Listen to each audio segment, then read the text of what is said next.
जब तरल यूरिया का छिड़काव करते हो, इफ्को का गारंटी है आपका उत्पादन कम नहीं होगा, बढ़ेगा। जब किसान भाई तरल यूरिया का उत्पादन उपयोग करते हैं, बाद में यूरिया खाद जो घन खाद होता है उसको डालने की जरूरत नहीं है। नैनो तरल यूरिया का अनुसंधान धरती माता के संरक्षण के लिए किया गया। ये केमिकल फर्टिलाइजर भूमि में जाता है और जब भूमि में जाता है तब केचुए को मार देता है। केचुआ कुदरती खाद बनाता है। आप जब तरल यूरिया का छिड़काव करोगे तो भूमि किसी भी तरह से विषयुक्त नहीं हो। अगर हमने जल्दी से कृषि में से केमिकल का उपयोग और घन खाद का उपयोग को समाप्त नहीं किया तो दुनिया के कई देश हैं जहां पर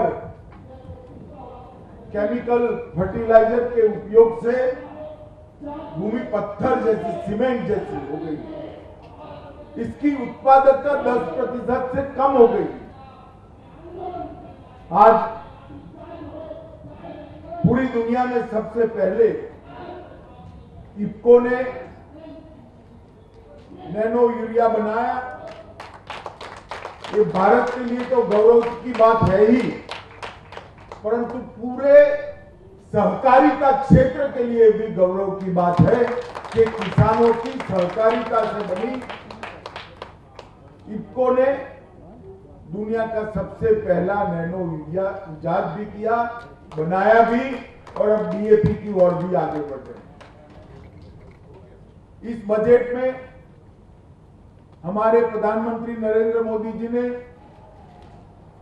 सहकारिता को बढ़ावा देने के लिए कई सारी योजनाएं लेकर आए हैं।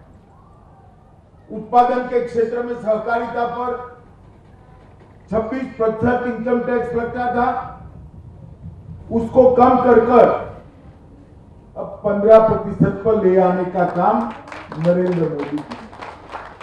जितनी भी नई सहकारिता की इकाइयां लगेगी वो सभी नई इकाइयों में अब टैक्स 26% की जगह 15% लगेगा।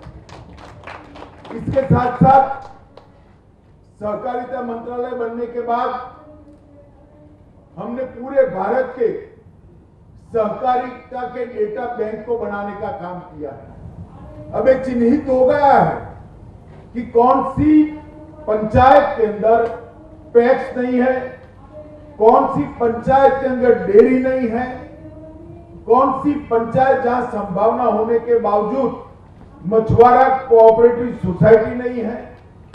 ये सारी पंचायतों को हमने एक प्रोग्राम बनाया है इस बजट के अंदर।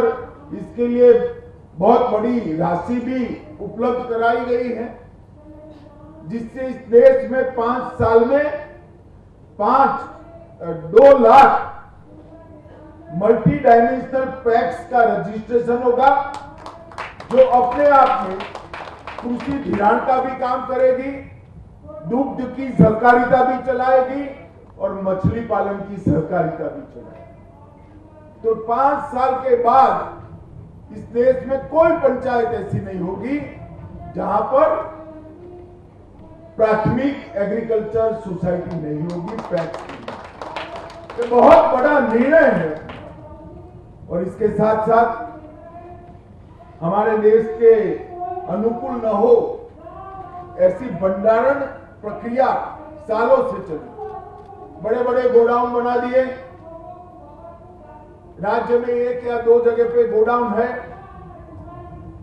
किसान की उपज चाहे गेहूं हो या धान हो वो गोडाउन में जाती है, गरीब को देना होता है तब गोडाउन से वापस गांव तक जाती है। आने में और जाने में जो खर्चा होता है वो गरीब को जितना फायदा सरकार देती है इसका 50% ट्रांसपोर्टेशन देता है।